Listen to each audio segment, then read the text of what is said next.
Juste avant de commencer la vidéo, n'hésitez pas à vous abonner, à liker et bien sûr à déclencher la petite cloche de notification.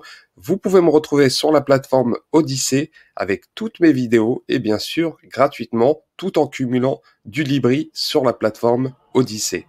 Allez, c'est parti. Hello la team, bienvenue sur ma chaîne C99 Crypto. Aujourd'hui, on va parler du marché crypto, bien sûr, et surtout des actualités, dont Crypto Leaks contre Avalanche, bien sûr, et bien sûr quelques news assez intéressantes. Donc, on va commencer par le marché. On peut voir que l'UNC a pris 9,4%, le Kava 7,9%, le Flow 5,1%. Donc, le marché est plutôt je dirais baissier malgré tout, à part que le Bitcoin se maintient autour des 20 000 dollars. C'est vraiment une journée assez calme. Il a pris 0,7. Le Bitcoin, il s'échange à l'heure actuelle à 20 043 dollars. On peut voir qu'en deuxième position, il y a l'Ethereum et bien sûr l'arrivée de The Merge. Dans 15 jours, ça va être assez intéressant dans les jours à venir concernant la mise à jour de The Merge.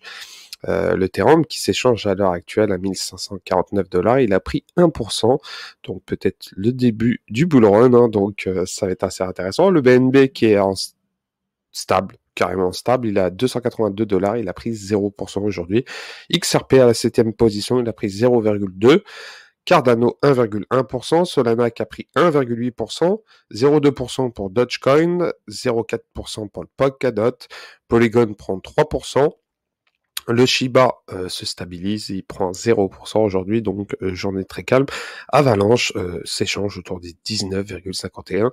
Donc il y a énormément de news et bien sûr on va directement à la première news qui est tombée. Donc la plupart des crypto-monnaies sont de la camelote selon JP Morgan. JP Morgan attaque frontalement le marché crypto et tous les holders crypto-monnaies et disent que voilà, la plupart des crypto-monnaies n'ont aucune valeur à part une dizaines de cryptos et le reste c'est que de la spéculation et bien sûr des investissements à haut risque et en gros voilà JP Morgan n'est pas très convaincu bien sûr à part pour ceux qui sont au top comme le Bitcoin et l'Ethereum ou encore Polkadot, mais le reste ils sont pas trop fans. C'est JP Morgan qui le dit, donc ils pensent ce qu'ils veulent, on verra avec le temps s'ils changent pas d'avis, mais en tout cas c'est ce qu'ils disent. Deuxième actualité, c'est la population mondiale. Il n'y a que 4% qui possèdent actuellement de la crypto-monnaie. C'est assez intéressant de voir cela car ça nous met un peu le marché actuel. On peut voir que actuellement il n'y a que 4% et le potentiel de la globalisation des crypto-monnaies dans le monde pourrait être énorme. Donc vous pouvez imaginer dans l'avenir le prix du Bitcoin ou encore d'autres altcoins que vous soutenez dans leur projet. Donc c'est assez intéressant cet article. On peut voir qu'il y a 320 millions de personnes qui ont du Bitcoin et des crypto-monnaies, dont on peut voir les États-Unis qui sont en tête avec 46 millions de détenteurs, et bien sûr l'Inde avec 27 millions, le Pakistan 26 millions, quoique c'est étonnant, Nigeria 22 millions et le Vietnam 20 millions, donc un pays d'Amérique du Nord et 4 pays d'Asie, c'est vraiment étonnant. Donc on peut voir que les États-Unis restent en number one et on peut voir que en Europe, on peut voir qu'il y a l'Ukraine qui est placée dans le top 10 et bien sûr la France est classée 19e, donc vraiment vraiment loin. De plus, il y a une news assez intéressante concernant l'Argentine. Les Argentins considèrent la plupart des crypto-monnaies comme une nouvelle refuge pour se protéger de l'inflation, la récession, et les Argentins ont adopté les crypto-monnaies. On peut voir que XRP, Ripple a la cote en Argentine, ce qui est très bien, je trouve. Ça pourrait déplaire pour certains, mais en tout cas, ça plaît énormément aux Argentins Ripple. Donc vraiment un article assez intéressant des Échos.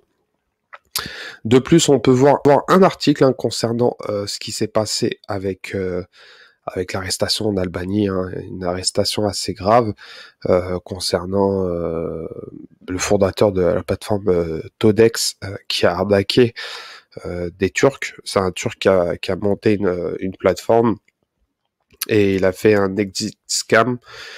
et il a fui en Albanie, mais il a été arrêté par l'autorité albanaise qui via l'autorité turque pour l'arrêter car il a fui et il s'est fait attraper grâce au test biométrique. Donc intéressant, faut voir comment ça va évoluer, mais en tout cas, c'était une plateforme avec plus de 400 000 d'utilisateurs et la somme qu'il a volée, c'est 2 milliards de dollars quand même d'actifs, c'est énorme.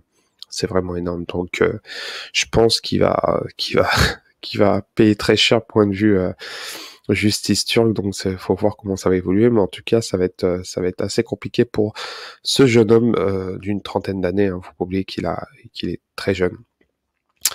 Et bien sûr, l'article qui va faire le buzz, c'est cet article-là. Hein, c'est assez fou.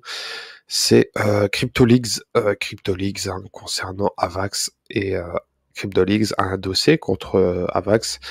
Il y a une enquête en cours hein, portant le titre Avalabs. En gros, CryptoLeaks, c'est un peu le WikiLeaks version crypto. Je vous montre le site, ça c'est intéressant. Je mettrai le lien en dessous de la vidéo et vous avez tous les articles assez sombres concernant certains dossiers. Donc, est-ce vrai, est-ce faux? Mais en tout cas, c'est intéressant de voir comment ça va évoluer. Donc, on peut voir qu'il y a aussi un article concernant le fondateur du FTX. Il y a vraiment, ils sont en train de débunker la plupart des gros poissons de la crypto. Donc, faut voir comment ça va évoluer. Mais en tout cas, c'est vraiment hallucinant. Moi, ce qu'on sait concernant Avalanche, donc Avalabs attaque Solana et compagnie. Donc, la SEC est au sein d'une conspiration diabolique mêlant un cabinet d'avocats acheté, Rose Friedman, et bien sûr, il y a énormément de choses concernant Avalanche, hein. Donc ils ont des dossiers sur le fondateur de FTX et surtout ils ont un dossier concernant Avalanche, donc c'est assez vague hein, pour le moment, mais ils disent que nous pouvons relever que le pacte ordonné par Rose Friedman, FTX, et leur chef Kyle Roach, en premier, ils ont utilisé un système de juridique américain de style gangster pour attaquer et nuire aux organisations et aux projets cryptographiques qui pourraient concurrencer Avalabs ou encore Avalanche d'une manière ou d'une autre.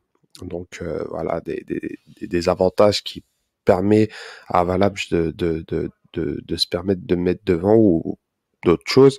De plus, on peut voir que en deuxième position, ils disent que poursuivent les acteurs de l'industrie de la crypto-monnaie en général dans le but d'attirer des régulateurs tels que la SEC et la CFTC qui les détournent de la nature hautement commerciale d'Avalabs et de la blockchain Avalanche. Donc, c'est assez chaud. Hein. C'est vraiment chaud comme histoire.